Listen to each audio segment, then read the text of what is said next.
चंद्रदेव का विवाह प्रजापति दक्ष की पुत्रियों के साथ हुआ था। अपनी सारी पत्नियों में से रोहिणी चंद्रदेव के सबसे अधिक प्रिय थी। रोहिणी को चंद्रदेव के इतने निकट आते देख उनकी बाकी पत्नियों में ईर्ष्या की भावना उत्पन्न होने लगी।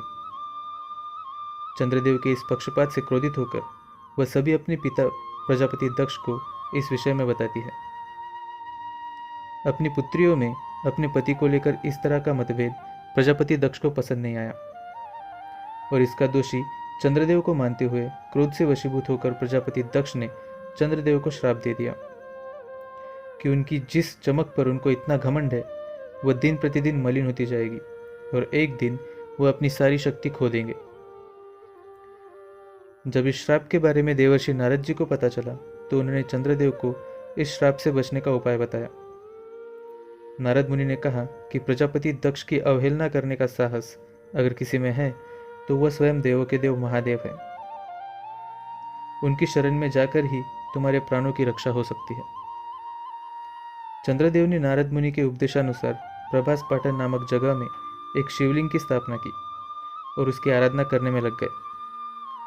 चंद्रदेव की गहरी तपस्या और आस्था से प्रसन्न होकर महादेव जी ने उन्हें दर्शन दिए।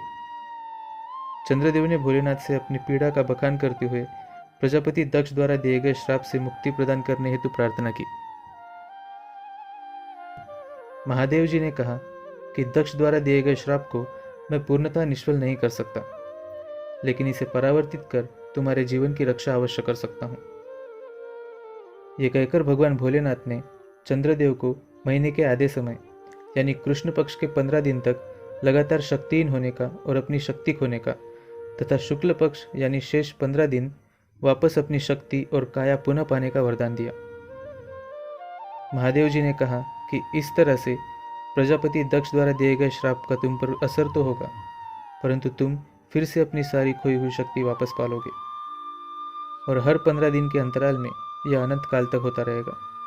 तुम अमावस्या के दिन संपूर्ण शक्तिहीन होकर अंधकार में लीन हो जाओगे और पूर्णिमा के दिन अपने पूर्ण स्वरूप और शक्ति से दुनिया को प्रकाशित करोगे।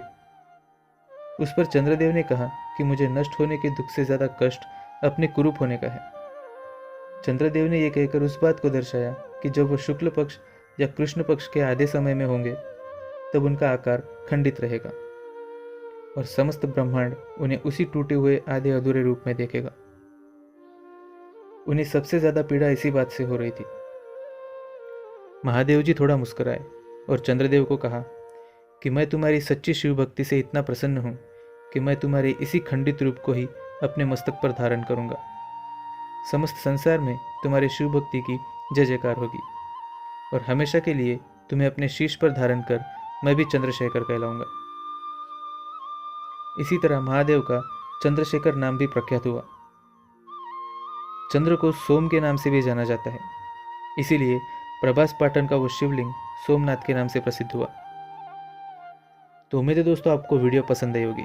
अगर वीडियो पसंद आई है तो इसे लाइक और शेयर करना बिल्कुल ना भूलें और इसी तरह की रोमांचक कहानियाँ रोजाना सुनने के लिए हमारे चैनल को सब्सक्राइब जरूर कर दें।